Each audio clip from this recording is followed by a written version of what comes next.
मैंने अपने मन को इस बात पर लगाया है कि अंत तक तेरी विधियों पर सदा चलता रहूंगा। रविवार 28 जनवरी 2024। आज के मनन के लिए मैंने आप ही के लिए चुना है इब्रानियों अध्याय 4 और उसका 15वां वाक्य, क्योंकि हम ऐसे महायाजक को नहीं जो हमारी निर्बलताओं में हमारे साथ दुखी न हो सके, वरन वह सब बातों में हमारी नाई परखा तो गया तो भी निष्पाप निकला। आपका दिन आशीषित हो। हमारा परमेश्वर एक ऐसा परमेश्वर है जो हमारी निर्बलताओं को समझता है, क्योंकि वह हमारे जैसे था लेकिन बिना पाप के। आइए इस वाक्य पर मनन करते हैं। आज के संदेश का विषय है हमारा परमेश्वर जो हमें समझता है।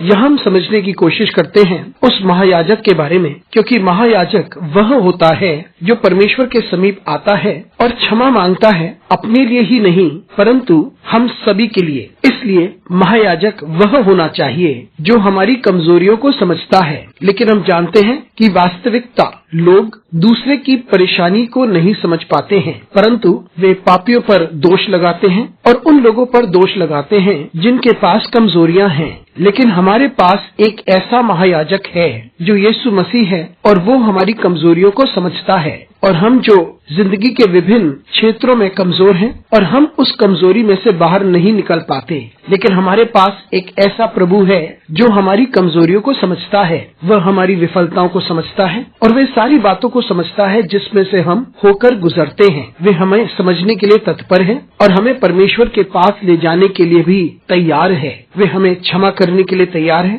और प्रभु के पास ले जाने के लिए भी तैयार है और हमारी सहायता करने के लिए तैयार है, ताकि हम क्षमा प्राप्त करें और परमेश्वर के लिए अपने जीवन को व्यतीत करें। मित्रों, हमें से बहुत से लोग हैं जो दोष के साथ अपने जीवन को व्यतीत करते हैं और हमें से बहुत से लोग हारी हुई जिंदगी को व्यतीत करते हैं और कमजोर हैं और हम में बहुत सारी कमजोरियां हैं और हम अपने आप को दोषी मानते हैं और कभी भी वापस नहीं लौट पाते हैं। और हमारी कमजोरियां इतनी शक्तिशाली होती हैं कि हम परमेश्वर से दूरी बनाए रखते हैं और हमें लगता है कि अपने कमजोरियों के साथ हम परमेश्वर के समीप नहीं आ सकते। लेकिन परमेश्वर ने अपने पुत्र यीशु मसीह को भेजा, जिसने न केवल हमारे लिए अपनी जान दी, लेकिन वे परमेश्वर से निरंतर आग्रह करता है कि परमेश्वर हम सभी को क्षमा करे। और वो हमारी कमजोरियों को जानता है, हमारे पापों को जानता है और हमारी नकारात्मकता को भी जानता है। और उसके बलिदान की वजह से वे हमें प्रभु के पास लेकर चलता है, ताकि हम पूर्ण रूप से